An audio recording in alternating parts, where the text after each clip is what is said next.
Welcome, family, to Help Stop the Genocide in American Ghettos podcast. I'm your host, Emmanuel Barbee. Please subscribe to our YouTube channel, share this video podcast, and hit the like button. This video podcast is available in three forms: audio, video, and as a written text in order for us to reach our audience.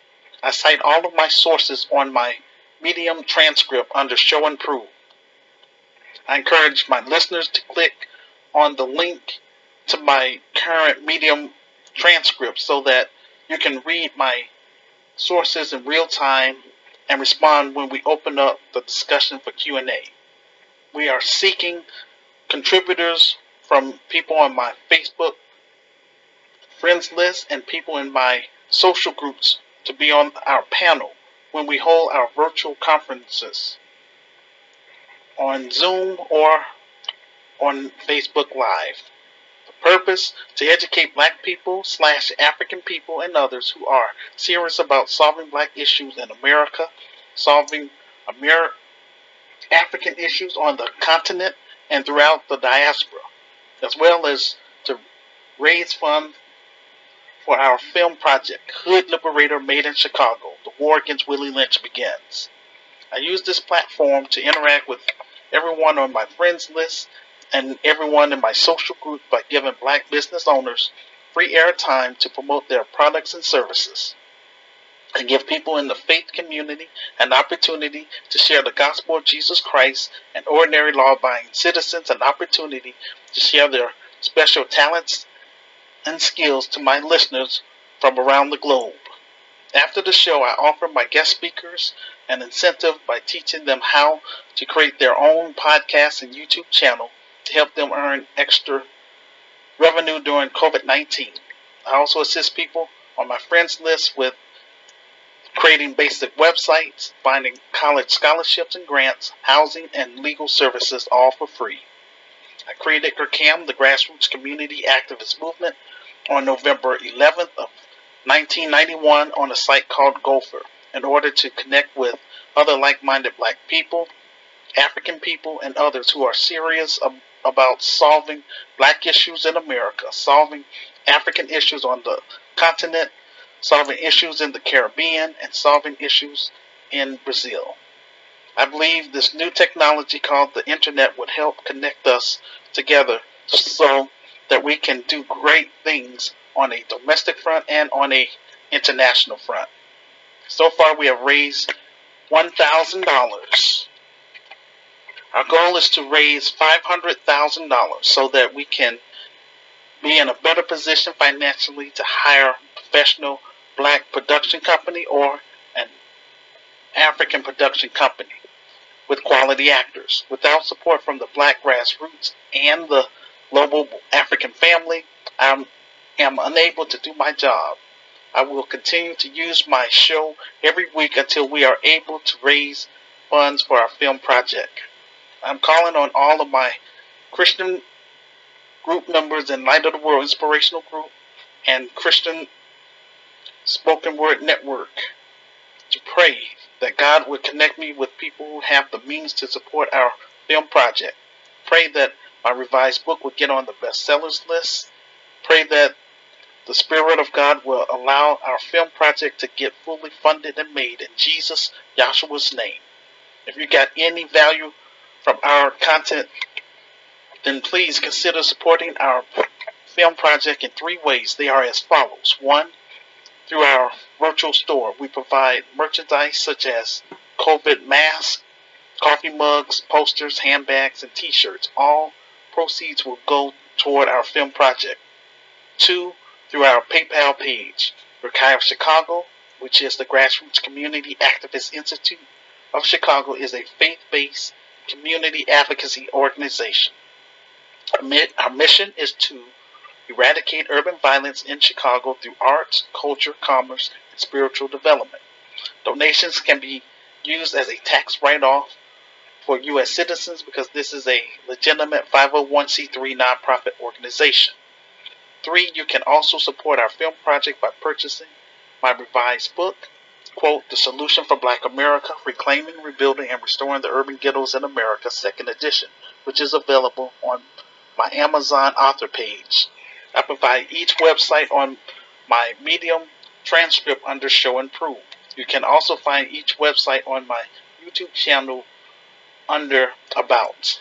If you are unable to participate on the show, no worries. When you have a moment, please watch our latest video podcast or listen to our audio podcast and leave a public comment in the comment section on my YouTube page or on my Facebook page about the topic.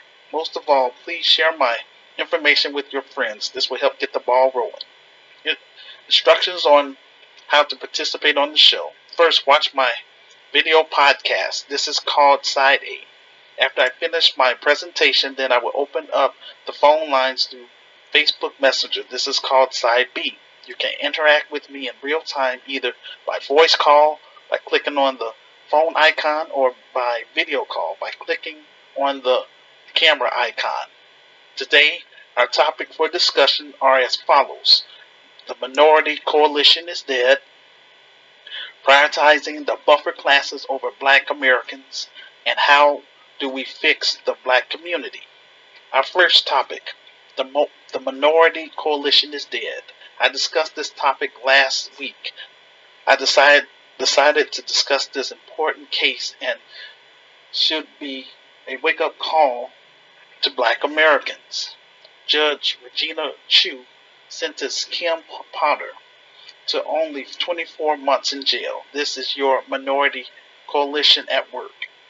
We witnessed a white supremacist judge sympathizer, Judge Regina Chu, who got on this anti-black code and decided to reduce former road cop Kim Potter, sentenced to only 2 years for killing Deontay Wright.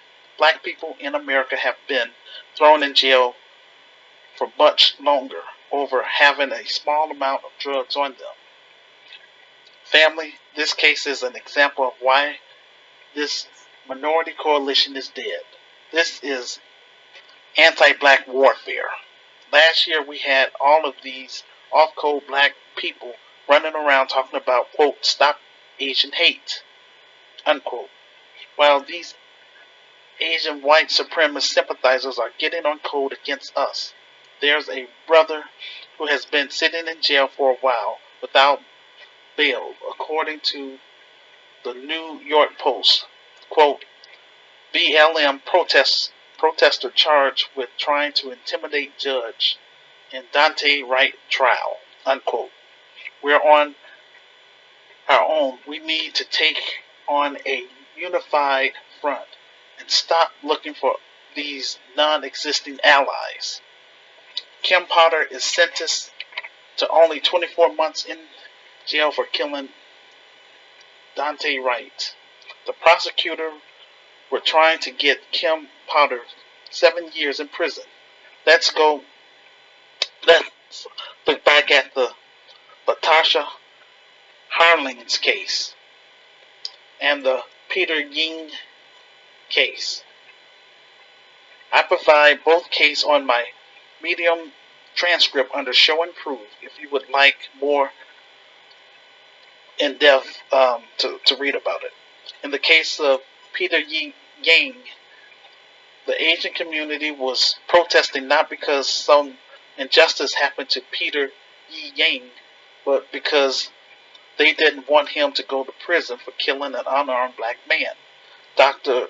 Claude Anderson said the worst thing black people did was to allow other groups to latch on to our struggle and claim that they have suffered just as much as us.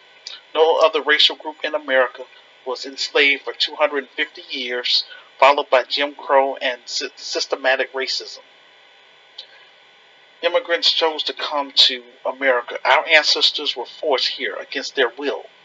I believe the worst thing that happened to black America was allowing the financial elites to select our black leaders who are from the boule crowd. Those who are given high position, which translates black faces in high places. The financial elites have imported white supremacist sympathizers. Let's keep it 100. Immigrants who come to America are looking for a better life for themselves and their families. They are not coming here to contribute to Black America. The main reason why things are like this keep happening is because of this Willie Lynch mentality, a form of narcissism, and not focusing on the collective. We have to cut our ties with other groups and focus on getting our house in order first before we allow guests into our space. The financial elites have allowed illegal immigrants to flood this land. They are bringing Afghan refugees, Arabs, Asians, East Indians, and Europeans to compete for resources against DAS, descendants of American slaves. Their goal is to erase and replace us. The Democratic Party have created sanctuary cities for illegal immigrants. The Biden administration has passed federal hate crime bills for Asians. I need Black Americans to pay close attention to these two cases. In Oregon, politicians set aside $62 million for COVID-19 relief fund for Black businesses. Yet a white man and a Latino man sued to stop Black businesses from obtaining the funds based on racial discrimination. The government tried to give resources to Black farmers. White farmers sued to stop Black farmers from obtaining resources based on racial discrimination. Black people need to start filing discrimination lawsuits against each state because Black people have also suffered during the pandemic. The Obama administration elevated the gay agenda while Black people were getting killed left and right. The Biden administration is attempting to elevate the buffer classes in order to neutralize the Black votes. We have to show these other groups that side with white supremacists there will be financial consequences if we're able to stay on code. It's not enough to just be upset. We as a group have to stop patronizing their place of businesses, which is their beauty supply stores and their restaurants. Because of this judge, we have to send a message. If Verkio Chicago was up and running, we would call for a nationwide boycott against all Asian businesses until this judge is removed out of office. This judge is supported by major corporations in America. Let's take a look at who's supporting Judge Regina Chu. First, go to my Medium transcript page and click on the link. Then scroll down to Public Records and click on the link. Then scroll down to Securities to see all of the companies that support her. These are major corporations that Citizens United allowed corporations to donate to political campaigns. This is one reason why there is so much corruption in America. These judges are bought and paid for by the financial elites. The Montgomery bus boycott was a good example of sending a message to those in power. They had no choice but to make changes in the law. I believe Black people should have created their own bus company. The main problem in Black America is we have become too comfortable with our oppression.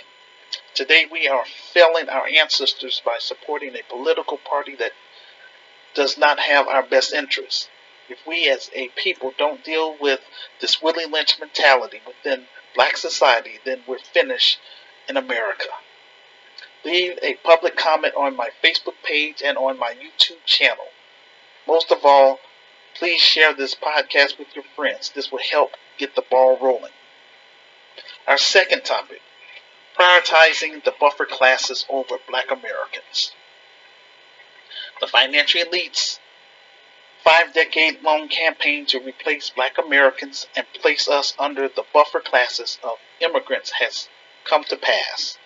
I found an article from NPR entitled "One in 10 black people in the U.S. are immigrants, unquote. The buffer class strategy is bearing fruit. Please read the article and check the data to understand what I'm talking about. I touch on this issue in my revised book. This Willie Lynch mentality is going to be the end of us in America if we don't act soon. We are only 12% of the population, and within that 12%, I predict only 2% of the black people in America think outside the box like me.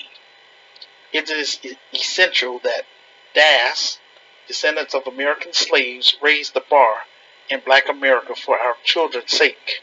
Black people have to get serious about creating an economic base, which is the black community.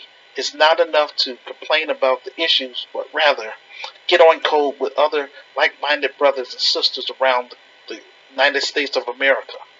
The financial elites are using other groups to replace us in the workforce and to keep us economically disenfranchised. If we don't build our own economy, then we're going to end up being a permanent underclass. Black America, you have a choice. Either embrace annihilation or embrace survival. I don't have another 30 years to waste. My film project is my last attempt to try to do something positive for my racial group in America. Leave a public comment on my Facebook page and on my YouTube channel. Most of all, please share this podcast with your friends. This will help get the ball rolling. Our third topic: how do we fix the black community? When I created the Grassroots community activist movement, my focus was on connecting with other like-minded black people, African people, who was interested in improving the social conditions in the black community. Our objective was to create two fronts, a domestic front and an international front. The domestic front would focus on improving the black community within the United States of America, starting in Chicago. The international front is in such places as Africa, the Caribbean, and Brazil. At this time, we only had something called message board. We discussed creating a global black African infrastructure in order to replace the 500-year destruction of black people and our land by the financial elites. Social integration in America has failed. We, as a collective, will never become assimilated in the United States of America. Black people who have embraced integration, then you have to give up your culture. This is why the HBCUs are in trouble with getting funding. Notice, this only happens when black people have authority over our institutions. Before integration, we had functional communities. Since integration, our communities is being gentrified left, right, and center. The little community we have left is being destroyed by hardened criminals, black politicians, and urban terrorists. On the evening news, we hear about failing school systems, high unemployment and carjacking, or the increased murder rate. The worst of our community dominates the traditional black community in mainstream media. The suburbs are becoming a refugee camp for black America. We can't just go back to the hood and rebuild. It doesn't work that way. People like me, who was mocked and overlooked, many of them gave up on the idea of saving black America. Look at my situation. 30 years online and offline reaching out to local black businesses and churches to work with me and turning my vision and plan into a reality. Yet they refuse. And we see so many of our young people are being slaughtered here in Chicago alone. Since 2001, over 4,000 people has been killed in Chicago alone. It's unacceptable.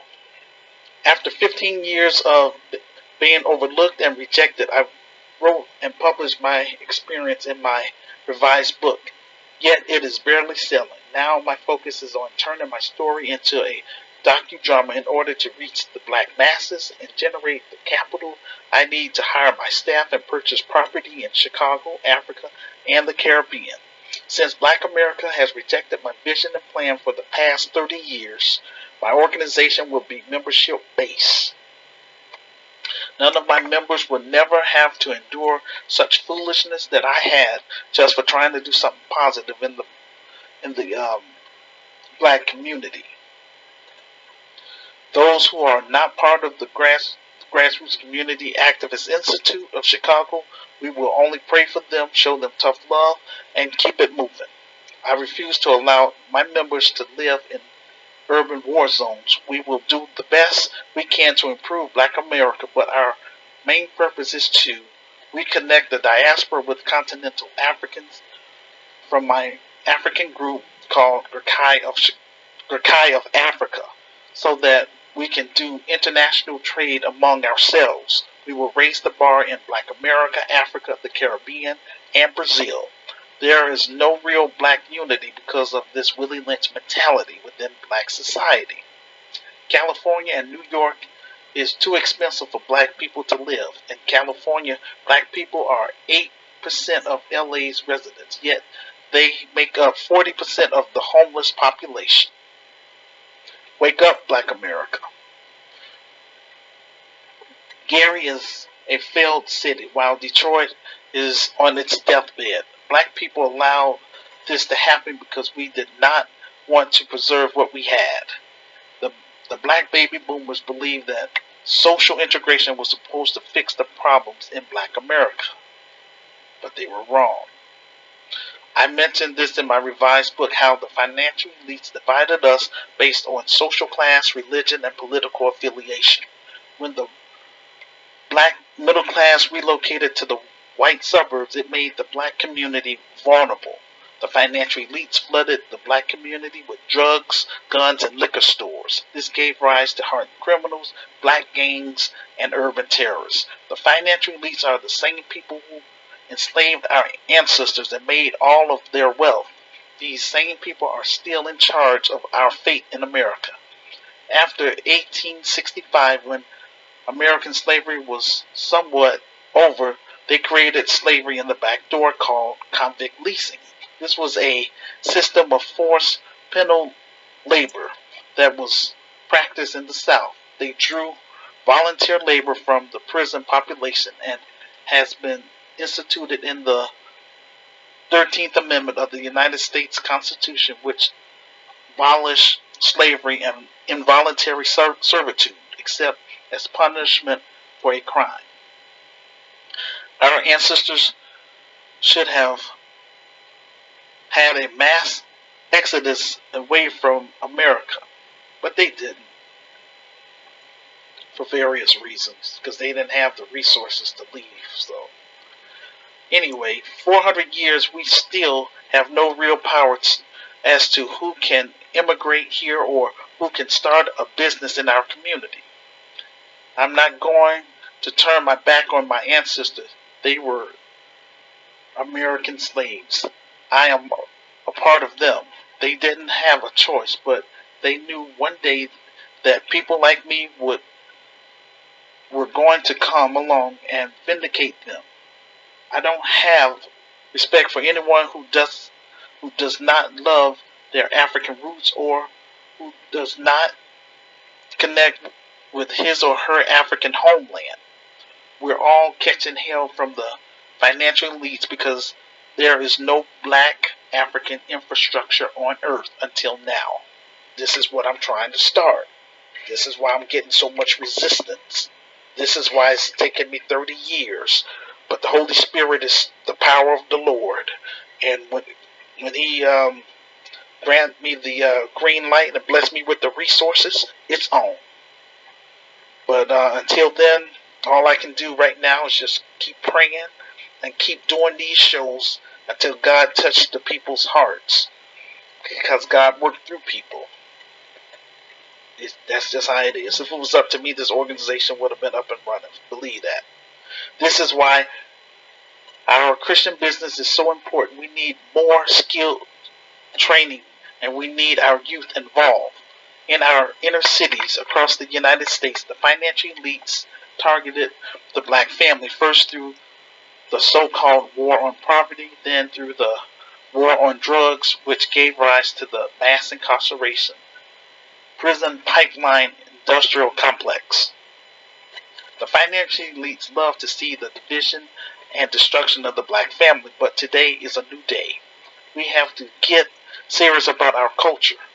Our aim is to strengthen the black family by promoting traditional marriages, improving the black community by providing quality programs and services.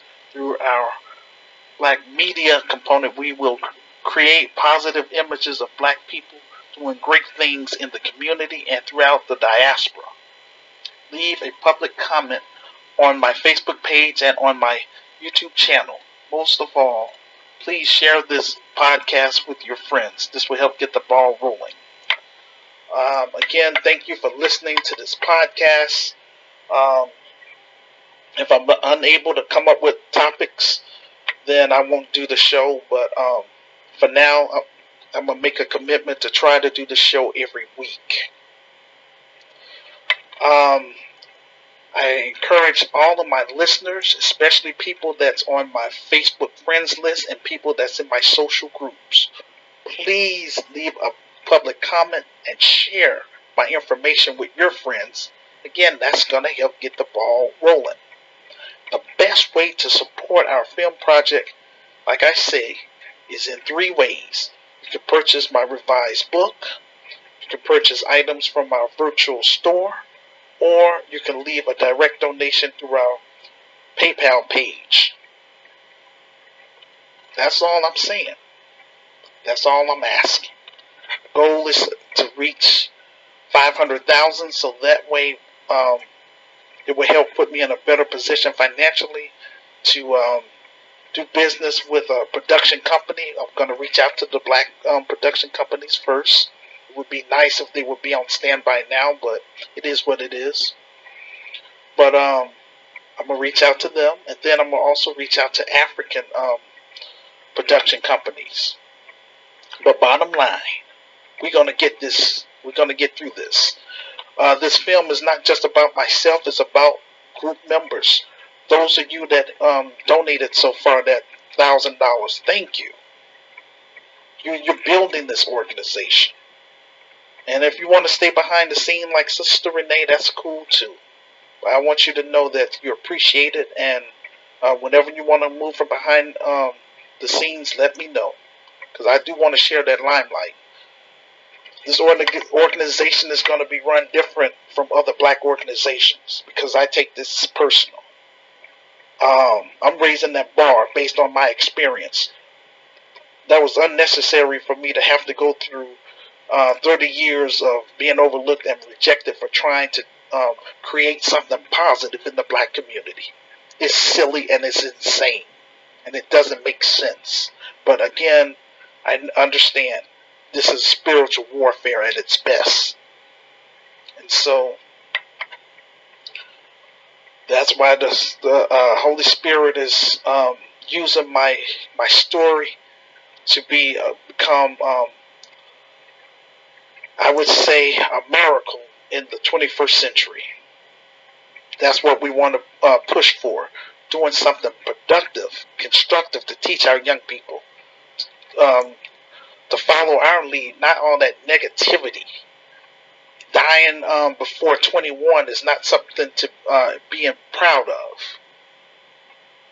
Making fast money is not something to be proud of if it's blood money or if it's hurting people. Yes, it's a long time, 30 years, but this means that I'm dedicated. And this is my story. And this organization is going to belong to my members. And if you're a member, then that's cool. But we are going to move from behind this computer. We're grateful, that it started out online. But we're not going to cower behind a computer. We want to make our presence known. We want to get out there and compete.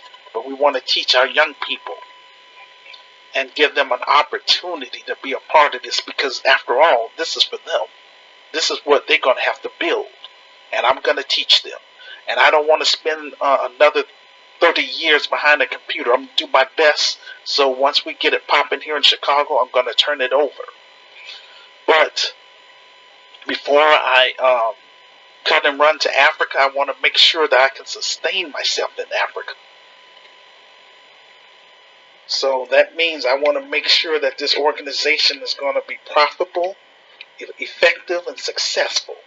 Yes, part of it is going to be a nonprofit, but the other part is going to be a for-profit. Read the book in order to understand where I'm coming from, because I'm not going to explain everything because it's in the book. It's already in writing. With that being said, the phone lines is now open. I'll wait around for about 15 minutes. If I don't hear from anyone, then we're going to conclude the show for today. Peace and blessings.